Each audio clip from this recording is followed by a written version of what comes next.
Hello students, welcome to EPG Pathshala. I am Dr. Asif Ali Sayed from the Department of Business Administration, Aligarh Muslim University, Aligarh. Today, we shall be discussing about the module Interpersonal Skills of the paper Skill Development and Social Entrepreneurship. After completing this module, the students will be able to understand the concept and relevance of interpersonal skills required in a business organization and get familiar with the dimensions of types of interpersonal skills and skill upgradation for an organization. According to interpersonal skills is introduced as a motivation, communication and team building skills which are interrelated and complementary. That's why leadership needs to develop these areas. So as a result, for effective change, development of interpersonal skills such as communication, motivation and team building is required to fully engage employees and to cultivate success. It has been reported by a number of authors that large number and variety of business publications related to social, entrepreneurial and interpersonal skills, including etiquettes in workplace, indicate a definite interest in the topic by employers. PERS 2005 identified three fundamental core words as cornerstone to business success: consideration, cooperation and communication. As a result, the need for required innovation courses in business administration curricula designed to build various social interpersonal skills from email etiquettes to effective team building skills is dedicated. Definition of interpersonal skills.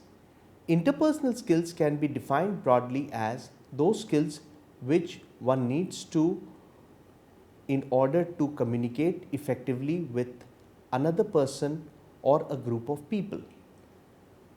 A number of core areas exist in which competency is essential for interpersonal interactions. These include the following. First is self-awareness. Self-awareness is considered as a prerequisite for the type of others' awareness or empathy assumed to underlie effective communication. Second is effective listening. The ability to listen effectively is a core skill in a range of interpersonal situations. Third is questioning. The ability to use questions that maximize the amount of relevant to irrelevant information that is gathered in an exchange serves to enhance the communicative efficiency of the interaction. Fourth is helping or facilitating. Being effective at helping others is considered an important aspect of interpersonal competence. Ideas about helping behavior from humanistic psychology have also had an important influence in terms of generating research and developments in the areas of interpersonal skill teaching, an issue which is explored further below. And reflecting. The fifth aspect is involved with reflecting, and another skill that is closely related to the psychological sciences or counseling. More specifically is the ability to reflect or present reflections. It has been defined by Hagi and Dixon in 2004 that reflection is a statement in interviewer's own words that encapsulates and represents the essence of the interviewee's own words. Presenting reflections during interactions can serve a similar information gathering function to that seen in question. Assertiveness. Being assertive is an important interpersonal skill for interactions in all domains. Asserting oneself can serve many different communicative functions, including allowing the expression of views clearly and openly and avoidance of negative conflicts. Non-verbal communications.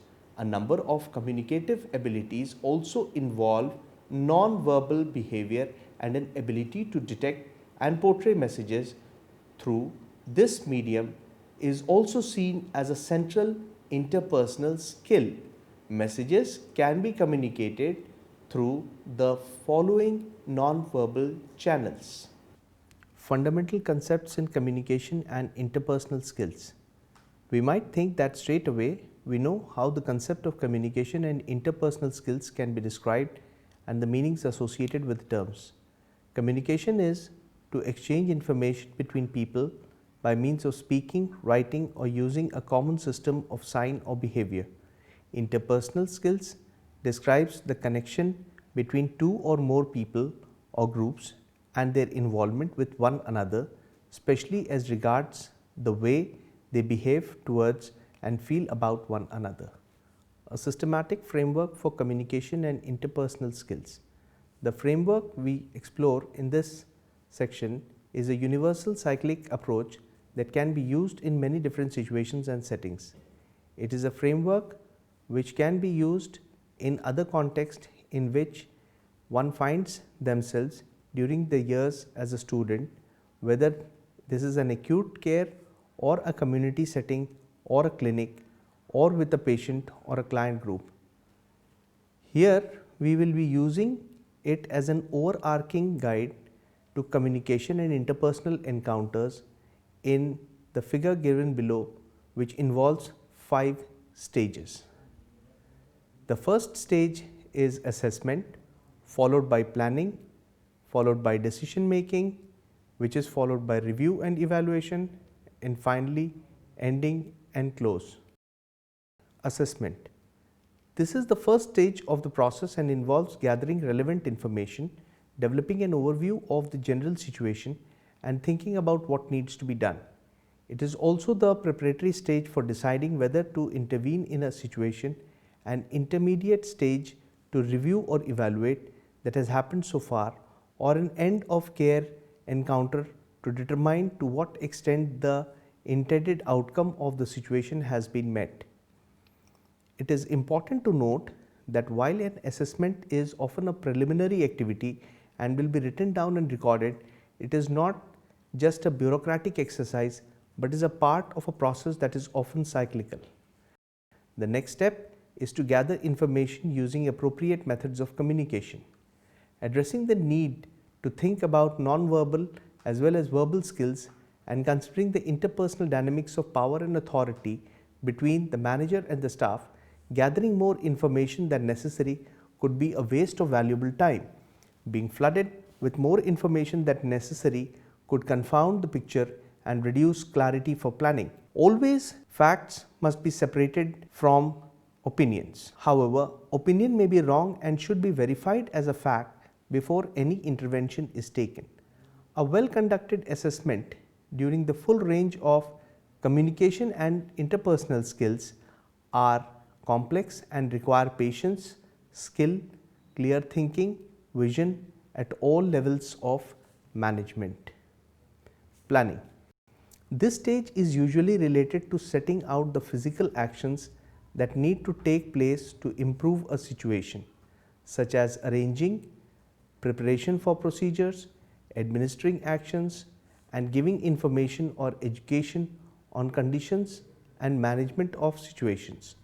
From a CIPS perspective, that is communication and interpersonal skills perspective, planning is focused on less tangible factors and is more concerned with establishing the direction and meeting that the plan of action will have for a person, meeting the needs and effects of any unmet needs, establishing the impact a plan will have on a person's life, developmentally or socially, identifying the motivators and reasons for acting out a plan, establishing a psychological contract or agreement to continue with the plan, and the involvement or sign up of other professionals, co-workers or team members in the plan. This is a stage of explanation, exploration, negotiation and agreement. A basic component of planning is to understand the roles and responsibilities of others collaborating in the plan as well as what will be expected of the team members. There will be different values and priorities to consider from different professional groups. Professional hierarchies can sometimes become obstructive where rivalry and power bids detract from the essential aim of the planning process. Partnership should therefore be the aim, not hierarchies. The third aspect is decision making. The logical conclusion of any assessment and planning is to make a decision about how to proceed, because it is unrealistic for anyone to carry out a plan by simply following instructions. This stage is therefore an analysis of how effective the plan will be and the success of subsequent interventions. This will involve weighing up the pros and cons of the facts and their value or priority in any situation, as well as the worth given to the actions in the plan and subsequent interventions. The decision making process is about evaluating options to decide the best course of action. First, all the options have to be described. The questions to ask are as follows: what obstacles are there in relation to each option? What risks are involved? How can these be removed or minimized? Which decisions are feasible? Which of these offer a realistic chance of success? How attractive are the available options? Does one simple decision need to be made, or can a combination of decisions be made? What time frame are we working to? What might be needed to do to keep the options open for the future? And how well does the decision fit in with the existing strategies? Not all of these questions need to be answered. However, they can usefully clarify any problems ahead and how they can be addressed. Decision making is weighing up what can and cannot be achieved, deciding on the best plan of action and how to achieve success in any outcome. It is a stage that is often overlooked. The fourth step involves review and evaluation. Review is a process that takes place during any intervention and involves standing back and judging the effectiveness of what has been planned. It is a process of monitoring and checking. Evaluation, however, is identifying the strengths and weaknesses of the assessment and managerial intervention stages at any endpoint. There are three questions to ask in a review of any situation. 1. What are you trying to achieve? 2. How are you going to achieve it? 3. How will you know when you have achieved it? To answer these questions, you have to consider if the original objectives were appropriate and if there remains any obstacles to achieving the desired outcome. There may have been subtle and gradual changes in the situation, so the plan may need to be reviewed in this light. Evaluation seeks to measure how effective any intervention has been against the original aims of the objective. A judgment can also be made on the efficiency of the plan and the use of people's time and resources, with attention constantly aiming to improve our performance, to identify mistakes so that they can be avoided in the future, and so that we can enhance professional credibility, provide opportunities for learning for ourselves and others, and maintain our professional and personal development. Fifth is ending and closure. The termination of our involvement with a particular event is an important factor. It is more than saying goodbye or tying up loose ends. Effective endings can reduce the likelihood of further problems arising if, for example, anticipatory information is given about likely future problems, resources for self-management, advice and education. Endings can be inhibited by dependency, resistance to change, satisfaction with working with a particular group, thus creating reluctance to move on. Failing to review objectives can result in staying too long with a problem situation, and finally, poor time management and a disorganized approach to workload can work against effective planning to find the appropriate time and words. Factors influencing interpersonal communication. What kind of factors influenced your choice? Is communication between people or interpersonal communication simply and only a functional part of management undertaken to get things done? Or is communication, in addition to its practical purpose, more about enriching the quality of our lives as individuals and in groups? I don't need to work at developing communication and interpersonal skills, they come naturally. This is the commonly expressed view among some students new to a profession like nursing. How true is true? Read the following paragraphs on the communication framework and then ask yourself this question again. Do communication and interpersonal skills make a difference? From a number of sources, including ordinary human experiences, there is a very important reason to accept that the skillful practice of communication and interpersonal skills makes a positive healing difference to the followers and their leaders. Specifically, this includes managers and subordinates. They have a feeling listened to, a feeling that their concerns and their roles are being validated and not trivialized, feelings which are supported in a management exercise, and feeling understood. Barriers to communication and interpersonal relationships. Before considering the barriers, it is relevant to review that the aims of communication and initiation relationships in the management context, beyond guiding you towards effective interaction, it shall be useful in building interpersonal relationships by establishing a trustful and respectful relationship, transmitting and sharing information, exchanging ideas and understanding perceptions, creating a platform for renewed understanding, enhancing understanding of attitudes, ideas, and beliefs, and achieving mutually acceptable goals for planning, intervention, and actions. Thus, an essential ingredient for interaction to be effective is for meanings to be shared and understood. To do this, meanings have to be checked and an awareness created to intercept blocks of communication that can arise from the many differences in individuals, such as authority, power, language, personality, background, gender, health, race, age, and socio-economic groups. Meaning, it is believed that genuine communication can only be achieved if barriers are identified and worked through. Exploring the meaning, which is an active process created between participants in an interaction between source and receiver, speaker and listener, reader and writer, can help identify some of those barriers. Meaning is not only dependent on messages but also on the interaction between the messages and the thoughts and feelings within those messages. Consequently, meaning is not just received, it is constructed or built up from the messages that are received and combined with social and cultural perspectives.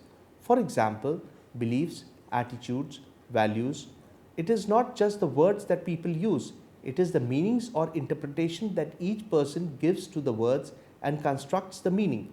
If the understanding of the meaning is shared, there is less likely to be a barrier to communication. The value of social interpersonal skills in business administration.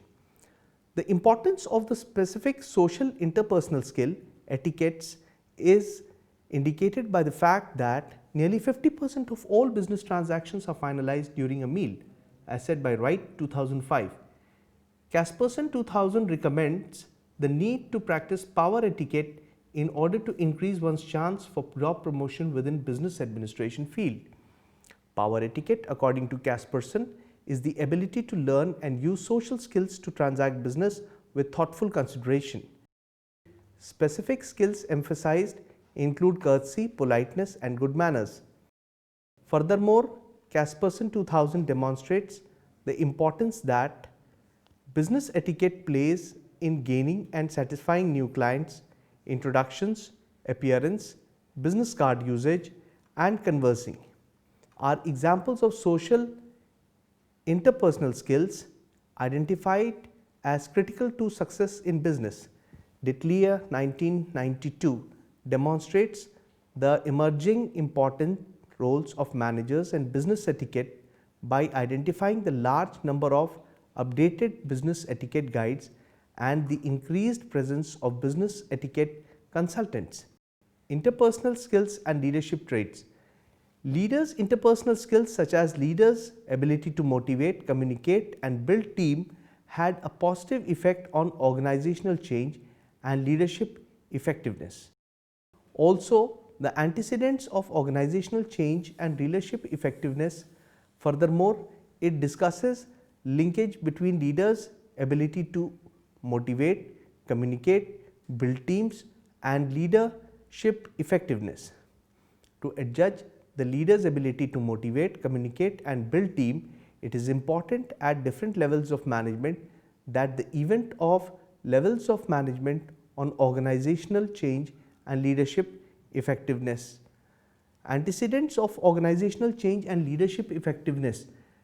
Different factors that contribute to organizational change and leadership effectiveness are leaders' ability to motivate, communicate and build team. In an organization, change did not occur unless its member groups and individuals change by adopting different behaviors, processes, framework, routines, values or goals, as reported by Coughlin 2000, Katzenkan 1996 and Sullivan. Ability to communicate. If leader has ability to communicate well, then he will be effective leader and as a result will bring positive changes in an organization, as quoted by Gilley, Macmillan and Gilley 2009. Studies show that there are certain leader skill and abilities which are positively associated with successful implementation of change, which include the leader's abilities to coach, communicate, motivate, involve others, build team and offer rewards. Ability to motivate and build teams. Leader's ability to motivate is also a great importance to leadership effectiveness as that of the leader's ability to communicate. If a leader has the ability to motivate others who are affecting his work, then a leader will be an effective leader. Ability to build team. Leaders' ability to motivate, communicate and build teams will increase leaders' success with change. Gilley, Macmillan and Gilley 2009. So a leader will be effective if he has the ability to build and manage team and will bring positive changes in an organization. Methods to develop interpersonal skills. As with any human skill, interpersonal skill can be improved through conscious efforts. Therefore, the following steps could be adapted to develop interpersonal skills. A. The inclusion of these skills in the curriculum of all undergraduate schools. B. Inclusion in the assessment of an entry training. C. Part of an annual appraisal of managers in training. D. Be part as a part of exit assessment for postgraduates. E. Include these skills in the seniors appraisal and revalidation process. And F. Teaching these skills through courses and workshops as part of continuous education. Let us summarize the learning that we've had. Leaders' interpersonal skill, which is the ability to motivate, communicate and build team, and its effectiveness at different levels of management. Research from management practice points that interpersonal skills are important to be effective and efficient leaders at different levels of management hierarchy. Evaluation seeks to measure how effective any intervention has been, the original aim or objectives of any management exercise, and maintain our professional and personal development. Thank you.